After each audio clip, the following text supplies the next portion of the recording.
अस्सलाम वालेकुम viewers, welcome back to my channel. आज हम बना रहे हैं लंच और डिनर के लिए बहुत ही मज़ेदार मटन दालचा। इसको घर में बनाना बहुत ही आसान है। वीडियो अच्छी लगे चैनल को सब्सक्राइब कर लिया करें। तो चलें स्टार्ट करते हैं बनाना। इस मज़ेदार दालचे को बनाने के लिए मैंने ली हैं 3 तरह की दालें। चने की दाल है 1.5 कप, मसूर की दाल 1/4 कप और पीली मूंग की दाल भी 1/4 कप है। दालों को धो के 1 से 2 घंटे तक भिगो लें। अब इनको गलाने के लिए प्रेशर कुकर में मैंने डाल दिया है। साथ ही दालों को गलाने के लिए 6 से 7 कप पानी भी डाल देना है। अब इसमें डालेंगे थोड़े से मसाले। तो खड़े गरम मसालों की मिकदार आप देख सकते हैं। इसमें है तेज पत्ता, दालचीनी, लौंग, काली मिर्च और एक बड़ी इलायची, 2 खाने के चम्मच कुकिंग ऑयल, 1 चाय की चम्मच नमक, 1/4 चाय की चम्मच हल्दी और 1 चाय की चम्मच सुर्ख मिर्च पिसी हुई डाली है। इसके अलावा 1 हरी मिर्च बारीक काट के डाली है। सारी चीज़ों को अच्छे से मिक्स कर लेने के बाद प्रेशर कुकर को बंद करके दालों को प्रेशर में हमने पकाना है। तो दालों के गलने का टाइम डिफरेंट हो सकता है, इसलिए दालों को आपने मुकम्मल गला लेना है। दालें गल चुकी हैं। अब इनको चम्मच से हमने घोट लेना है या मैश कर लेना है। साथ ही इसमें से खड़े गरम मसाले निकाल दें। अब इन पकी हुई दालों को साइड पे रख के तो चले दालचे के लिए अब मटन और सब्जी तैयार करते हैं। तो प्रेशर कुकर में मैंने आधा कप ऑयल डाल के गर्म किया। इसके बाद 2 दरमियाने साइज के प्याज स्लाइस किए हुए डाल दिए हैं। इन प्याजों को हल्का सुनहरी मैंने फ्राई कर लिया है। तो अब इसमें डाल देते हैं बकरे का गोश्त।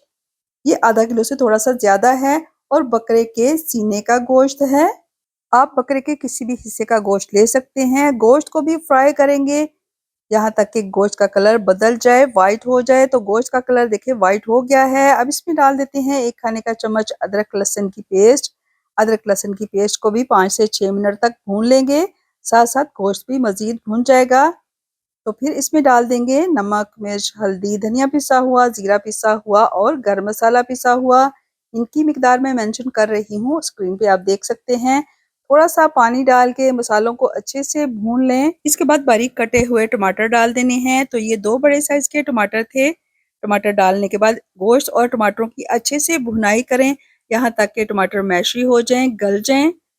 तो यहाँ पे देखें मसाला और गोश्त अच्छे से भुन चुका है। अब गोश्त को गलाने के लिए इसमें पानी डालेंगे। 1.5 से 2 कप मैंने पानी डाला है।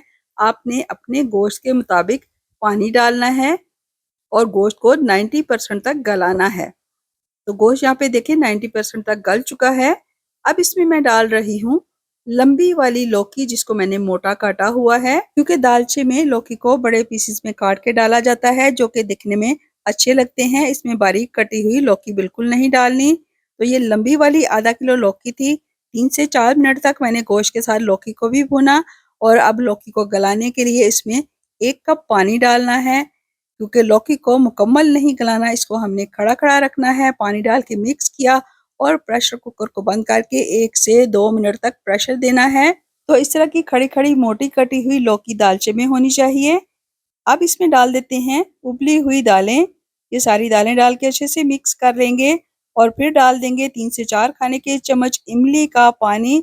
इससे दालचे का टेस्ट बहुत ज्यादा बढ़ जाएगा। ये डाल के अच्छे से मिक्स करें और आप दम वाले फ्लेम पे दालचे को छोड़ दें। तो अब तैयार करते हैं दालचे के लिए तड़का। पैन में ऑयल डालना है थोड़ा सा, साथ ही 2 खाने के चम्मच देसी घी डाल के गर्म कर लें और फिर इसमें डालें बारीक कटा हुआ प्याज और बारीक कटी हुई थोड़ी सी अदरक।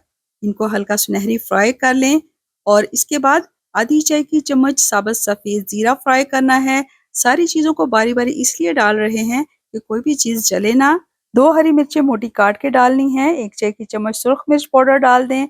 मिर्चों को जलने नहीं देना, ये कलर के लिए है। बारीक कटा हुआ हरा धनिया डाल के अच्छे से मिक्स करें और ये मजेदार सा तड़का दालचे के ऊपर इस तरीके से डाल दें। अब हल्के हाथ से दालचे को मिक्स करें ताकि तड़के का सारा फ्लेवर दालचे में चला जाए। 5 से 6 मिनट तक दम वाले फ्लेम पे दालचे को छोड़ने के बाद बहुत ही इजी और बहुत ही टेस्टी मटन दालचा तैयार है। इसको आप नान, रोटी या चपाती के साथ सर्व करें और अपनी फैमिली के साथ इंजॉय करें। तो व्यूअर्स, मुझे उम्मीद है आपको मेरी ये वीडियो पसंद आएगी। वीडियो पसंद आए चैनल को सब्सक्राइब करना ना भूलिएगा और मजीद रेसिपीज के लिए चेकआउट करें मेरे चैनल को। तो वीडियो देखने का शुक्रिया, दुआओं में याद रखिएगा।